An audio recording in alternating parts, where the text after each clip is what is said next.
Good morning dear students. अब जरा यहाँ पर देखें कि हालांकि लास्ट क्लास में हम लोगों ने लिपिड्स वगैरह सब कुछ डिस्कस किया एंटायर थिंग, लेकिन आज जो हम लोग डिस्कस कर रहे हैं प्रोटोप्लाज्म को आगे बढ़ाएंगे और इसमें देखेंगे कि और भी कितना ज़्यादा यूज़फुल और बेनिफिशियल टर्म्स हैं। जैसे डियर स्टूडेंट्स, अब इसमें देखेंगे सबसे पहला प्रोटोप्लाज्म में किसे, सॉल्यूशन को। देखिए, सॉल्यूशन सिंपल सा टर्म हमें याद था क्या, कि सॉल्वेंट जो कि लिक्विड पार्ट होता है काफ़ी ज़्यादा होता है, सॉल्यूट पार्ट सॉलिड कम होता है। एंटायर फेजेस अपन देखे थे कि जिसमें डिस्पर्स किया जाता है और जो डिस्पर्सन मीडियम बनता है।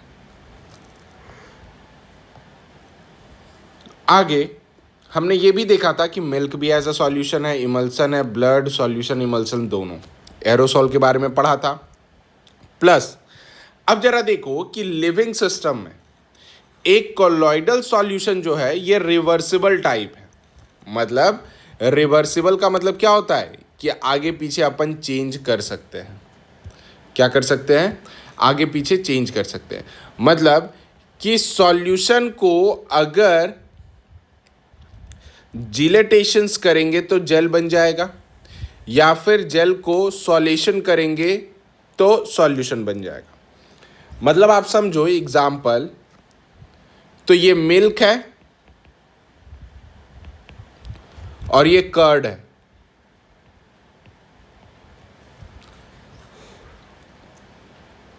आई बात समझ में? लेकिन नॉन लिविंग सिस्टम में कि ये जो कोलॉइडल सॉल्यूशन है ये बिल्कुल इरिवर्सिबल है। जैसे सॉल और इमल्सन से जेल बन जाएगा, लेकिन जेल से सॉल और इमल्सन नहीं बनेगा। उसी टाइप में ब्लड प्लाज्मा क्लॉट में कन्वर्ट हो जाएगा, यानी खून के थक्के में कन्वर्ट हो जाएंगे, लेकिन खून का थक्का कभी भी ब्लड प्लाज्मा में कन्वर्ट नहीं होगा। बच्चे यहाँ पर जरा समझो, एक इफेक्ट होता है जिस इफेक्ट का नाम अपन क्या कहते हैं, टिंडल इफेक्ट कहते हैं। टिंडल इफेक्ट यूज किया जाता है कोलॉइडल सॉल्यूशन का ताकि ट्रू सॉल्यूशन से आइडेंटिफाई कर सके। क्लियर है? ये याद रखिएगा, ये इंपॉर्टेंट है। ट्रू सॉल्यूशन और कोलॉइडल सॉल्यूशन के बीच का डिस्टिंग्विश सिर्फ टिंडल इफेक्ट कर सकता है। मतलब क्या, एक ग्लास हुआ करता था, याद है? ग्लास में हम लोग लाइट टॉर्च मारते थे, मॉलिक्यूल्स हमें इधर उधर घूमता हुआ दिखता था। That's the Tyndall effect. Next, अब मेटाबॉलिक प्रोसेस पे आ जाओ। देखो, कभी भी किसी भी सेल का मेटाबॉलिक प्रोसेस दो होता है, एक एनाबॉलिक जिसे कंस्ट्रक्टिव कहते हैं, दूसरा कैटाबॉलिक जिसे डिस्ट्रक्टिव कहते हैं। एनाबॉलिक सिंपल होता है, सिंपल से कॉम्प्लेक्स की ओर मूव करता है। कैटाबॉलिक कॉम्प्लेक्स से सिंपल की ओर मूव करता है।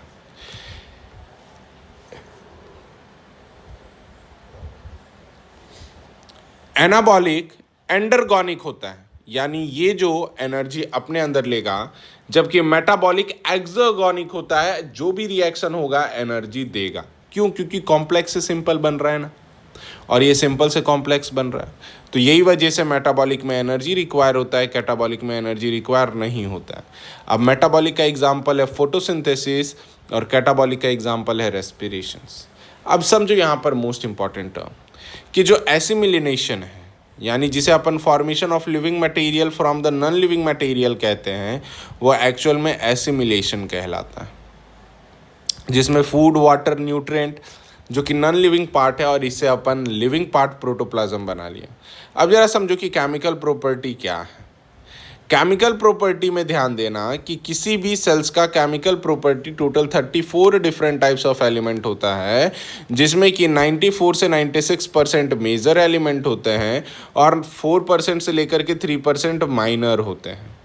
जैसे मेजर में होता है कौन, CHON, सी कार्बन का 20, हाइड्रोजन का 10, ऑक्सीजन का 62, नाइट्रोजन का 3%। जबकि इनऑर्गेनिक का calcium phosphorus cap, chlorine plus, potassium sodium, magnesium iodine iron, मतलब कैप प्लस कान मांगे आई फ्री, है ना। देखो अब ट्रेस एलिमेंट जो तकरीबन 0.7% के आसपास होते हैं, जैसे boron, vanadium, magnesium, zinc, chromium, molybdenum, nickel, selenium, arsenic, silicon, iron, SN, copper, cobalt, ये सब। तो इसका ट्रिक्स क्या है? बीबी मंजन करो मौनी से ऐसी फालतू सन की बातें क्यों कहो। ठीक है, ये सिंपल सा घर का बनाया हुआ ट्रिक्स था, इस वजह से थोड़ा उटपटांग लग रहा हो। ट्रिक्स को आप अपने हिसाब से एलिमेंट को याद करने के लिए इम्प्रोवाइज कर सकते हैं। नाउ अब जरा देखो ऑर्गेनिक इनऑर्गेनिक पे। ऑर्गेनिक तकरीबन 70 से 90% होता है, वही ये सॉरी इनऑर्गेनिक 70 से 90% होता है। ऑर्गेनिक में वही प्रोटीन 7 से 14% होता है, लिपिड 1 से 3% होता है, कार्बोहाइड्रेट्स 1 से 2% होता है। क्लियर? जिसमें इनऑर्गेनिक में एसिड, बेस, सॉल्ट और गैसेस 1 से 3% होता है, जबकि ऑर्गेनिक में न्यूक्लिक एसिड, एंजाइम और अदर 1 से 3% होता है। कोई दिक्कत? याद रखना, वाटर खुद पार्टिसिपेट करता है different type of chemical reactions में। पहला, जिसे हाइड्रोलिसिस कहते हैं, या फिर हाइड्रोलाइटिक ब्रेकडाउन कहते हैं, या फिर हाइड्रेशन कहते हैं। समझो, मान लो इसमें क्या रहता है, हाइड्रोलिसिस है, कहीं ना कहीं वाटर मॉलिक्यूल्स को निकालना। तो अगर ए बी कोई कंपाउंड है, इसको वाटर के साथ रिएक्ट करवाएं तो हाइड्रोजन एक के साथ हो जाएगा और हाइड्रोक्सिल आयन एक के साथ हो जाएगा। ये ए और बी क्या हो गया? सबस्ट्रेट हो गया। आई बात समझ में? अब यही चल करके इस रिएक्शन में वाटर जो है वो यूज हो गया, ब्रेक किया bond of substrate with the help of water, known as hydrolysis. बेटा बायोमॉलिक्यूल्स में जितना एसेंशियल टर्म्स है मैं सोच रहा हूं वो आपको कवर कर दूं, फिर उसके बाद हम लोग एनसीईआरटी से ग्रो अप मारेंगे। जैसे देखो, मैक्सिमम रिएक्शन किसका? डाइजेस्टिव एंजाइम का होता है। जैसे डिहाइड्रेशन रिएक्शन में वाटर को खत्म करना, ए हाइड्रोजन के साथ, बी हाइड्रोक्सिल के साथ, सबस्ट्रेट ये कंपाउंड बन गया, वाटर रिलीज हो गया। ये दिख रहा है मूवमेंट, क्योंकि ये प्लस होता है और ये माइनस होता है, तो प्लस माइनस अटैच होकर के वाटर बन रहा है। देखो किसी भी रिएक्शन में अगर hydrogen as a by product निकले, उस चीज को डिहाइड्रेशन रिएक्शन कहते हैं। क्या कहते हैं? डिहाइड्रेशन रिएक्शन, जिसमें methyl hydroxide plus HCl form CHCl और वाटर, जिसमें CH3 methyl carboxylic acid HCl, अब देखो डिस्प्लेस कर देगा इससे, किया, इसका H निकला, इस पे अटैक किया, प्लस माइनस, फिर जैसे ही खाली हो गया Cl यहां पे अटैक किया, क्योंकि Cl क्या हो गया? Minus plus. समझ में आ गया? यही प्रोसेस कंटिन्यूअस आगे की ओर चलता रहता है, और यहां पे भी देख लो वाटर का प्रोडक्शन हो रहा है। क्यों? क्योंकि यहां पर एक कंपाउंड बन रहा है, ये कंपाउंड को आप जानते हो, इसे अपन ईस्टर कंपाउंड कहते हैं, जिसमें एसिटिक एसिड अल्कोहल ईस्टर बना रहा है और फाइनली वाटर को रिलीज कर रहा है। याद रख लेना, हमेशा एसिड और अल्कोहल ईस्टर का फॉर्मेशन करता है। क्लियर है डियर स्टूडेंट्स? अभी तो डायरेक्ट कोफैक्टर पर आ गया है।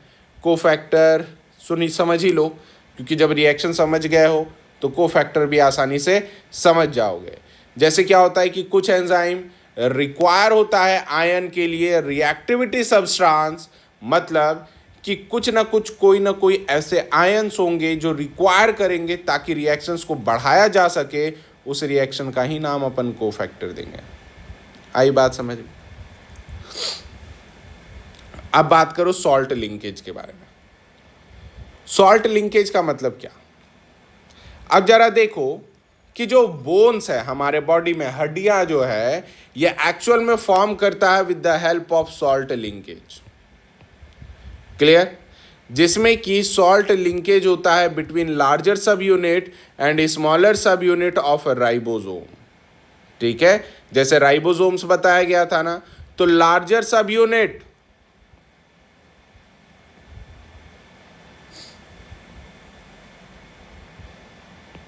और स्मॉलर सब यूनिट, जैसे मान लो अगर ATS के बारे में बात करते हैं तो ये लार्जर सब यूनिट 60S हो गया और ये स्मॉलर सब यूनिट 40S हो गया। रिबोसोम्स याद आ रहा है ना बेटा?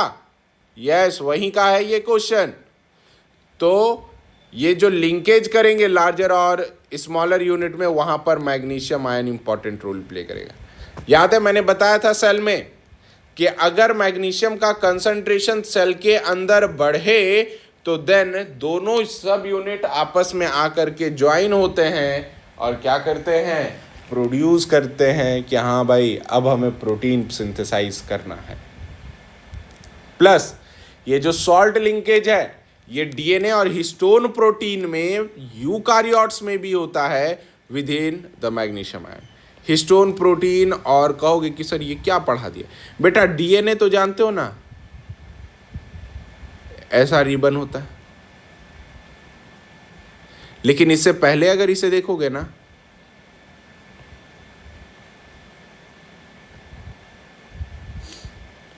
ये DNA फिलामेंट है और ये हिस्टोन होता है।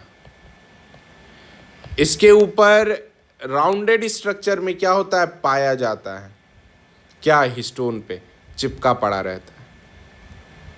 इसे बिड ऑन स्ट्रिंग भी कहते हैं, ध्यान रखिएगा। अब जरा देखो सॉल्ट क्या काम करता है। कभी सोचो किसी प्रोटोप्लाज्म में सॉल्ट क्या काम करता है?